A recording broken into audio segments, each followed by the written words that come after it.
Presiden RI Prabowo Subianto tiba di Rumah Duka Sentosa RSPAD Gatot Subroto, Jakarta Pusat pada Rabu siang. Kedatangan Prabowo untuk memberi penghormatan terakhir kepada ekonom senior sekaligus mantan Menko Bidang Ekonomi Keuangan dan Industri Kwik Kian Gi.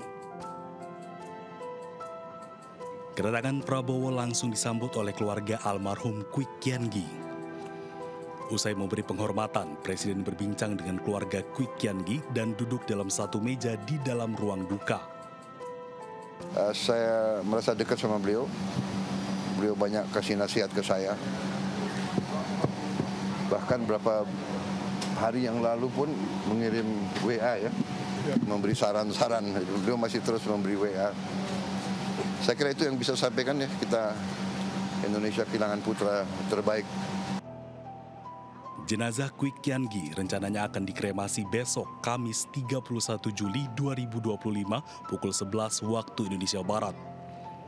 Upacara kremasi hanya dihadiri pihak keluarga. Tim Liputan iNews melaporkan.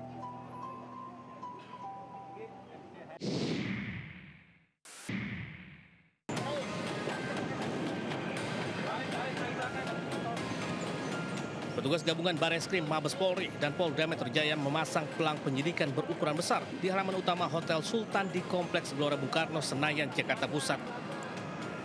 Pelang berisi tanah dan bangunan Hotel Bintang 5 ini sedang dalam proses penyidikan Dirtipidum, Bareskrim, Polri, dan Polda Metro Jaya. Di waktu bersamaan, sejumlah tamu yang tengah menginap terlihat keluar dari dalam hotel dengan membawa tas perlengkapan mereka.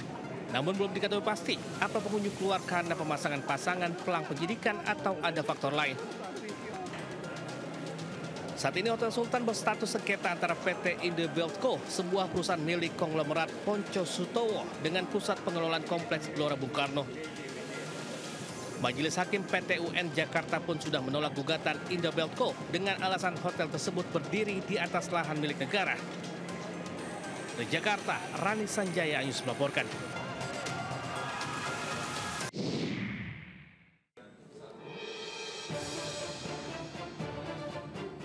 Sidang perdana gugatan perdata yang dilayangkan Paiman Raharjo melawan Roy Suryo dan 6 orang lainnya digelar di Pengadilan Negeri Jakarta Pusat. Paiman Raharjo melayangkan gugatan perdata atas keberatannya terkait tuduhan sebagai otak di balik dugaan pemalsuan ijazah Presiden Joko Widodo. Ia keberatan dengan tuduhan Roy Suryo CS yang menyebut Paiman punya percetakan di Pramuka dan ikut andil dalam menerbitkan ijazah Jokowi yang dituding palsu. Sayangnya, sidang perdana terpaksa ditunda karena 6 tergugat yakni Roy Suryo, Egy Sujana, Dr. Tifauzia Tiasuma, Rismon Sianipar, dan lainnya tidak hadir. Di sini, Profesor sebagai warga negara yang taat hukum mencari kepastian dan keadilan bahwa ijazah tersebut adalah asli dan Profesor melawan fitnah keji daripada Roy Suryo dan semuanya kawan-kawan itu dengan cara melakukan gugatan perdata. Penggugat berharap nantinya hakim dapat memutus bersalah para tergugat agar nama baik Presiden Joko Widodo dan dirinya sebagai pendidik bisa pulih. Ini kan untuk pembuktian. Kami menggugat perdata ini dalam rangka untuk satu, memulihkan nama baik Pak Jokowi ataupun saya Profesor Paiman. Yang kedua, kami ingin Pengadilan Negeri Jakarta Pusat menetapkan mereka bersalah.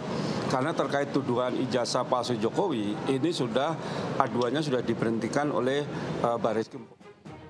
Dalam gugatan tersebut, Paiman Raharjo juga menuntut uang ganti rugi sebesar 1,5 miliar rupiah. Dari Jakarta, Rani Sanjaya, iNews melaporkan.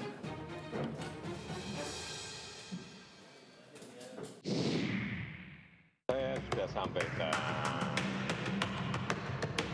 feeling saya mengatakan. Pasca Presiden ke-7 Republik Indonesia Joko Widodo menyebut ada orang besar yang mengendalikan isu ijazah palsu, anggota Majelis Tinggi Partai Demokrat Hinca Panjaitan membantah keterlibatan antara partainya dengan polemik ijazah palsu Jokowi yang melibatkan Roy Suryo.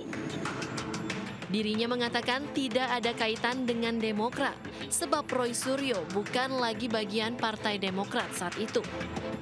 Kami tegaskan nggak ada urusan kami dengan kasus ijazah palsu, apalagi dikait-kaitkan agenda politik di balik ini. Ini fitnah besar, ini kami tolak.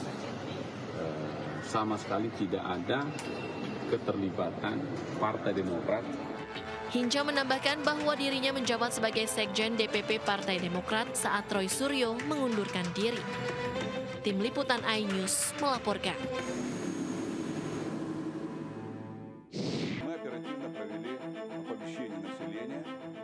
Gelombang tsunami hantam Kepulauan Kuril di Rusia. Usai gempa bawah laut berkekuatan magnitudo 8,8 di Semenanjung Kamchatka.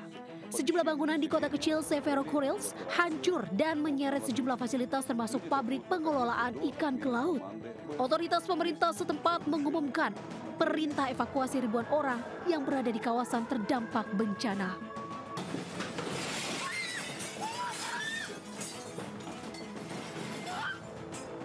Belum diketahui jumlah korban jiwa akibat bencana alam tersebut. Gempa disertai tsunami yang menerjang Rusia diakui sebagai yang terbesar dalam beberapa dekade terakhir. Belum diketahui jumlah korban jiwa akibat bencana alam tersebut. Sementara itu, usai gempa magnitudo 8,8 mengguncang lepas pantai timur Rusia, Jepang terimbas tsunami.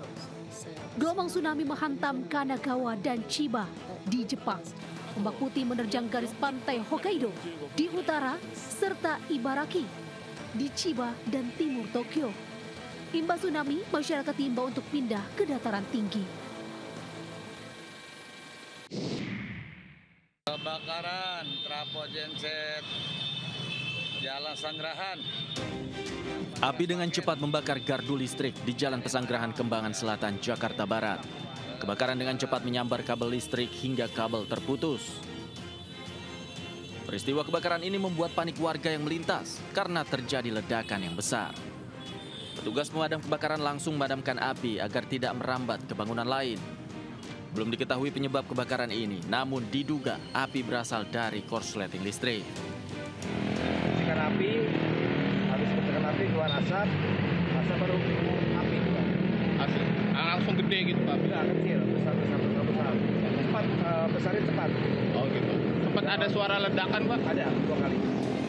Tidak ada korban akibat kebakaran ini. Sementara petugas PLN terus melakukan perbaikan gardu listrik. Dari Jakarta, Miftahul Ghani, iNews melaporkan.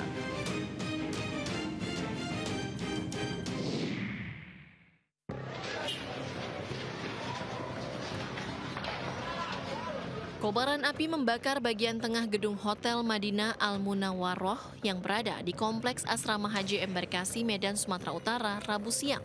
Api diduga berasal dari lantai 2 yang merupakan aula utama. Saat kebakaran tengah berlangsung pelatihan pendampingan masyarakat yang diselenggarakan oleh Balai Wilayah Sungai Sumatera Utara di lantai 4 gedung. Puluhan peserta langsung dievakuasi melalui tangga darurat hingga seluruhnya berhasil keluar dengan selamat. Api dapat dipadamkan 1 jam kemudian setelah 7 unit mobil pemadam kebakaran diterjunkan ke lokasi. Resepsionis Pak, tiba-tiba pada lari turun ke bawah keluar, terus nggak taunya ada kebakaran. Terus tadi kondisinya gimana? Kalian dievakuasi melalui mana? Ini melalui pintu belakang Pak, karena pintu depan udah habis semua. Oh, asrama di Medan. Saat ini kondisi sudah pemadaman total dan tinggal untuk penyisiran masing-masing gedung. Udah diketahui asal api? Asal api masih dalam penyelidikan dan lebih kurang 7 armada yang kita turunkan pada operasi. Tidak ada korban jiwa dalam peristiwa ini, sementara penyebab kebakaran masih dalam penyelidikan. Dari Medan, Sumatera Utara, Bobi Pakpahan, iNews melaporkan.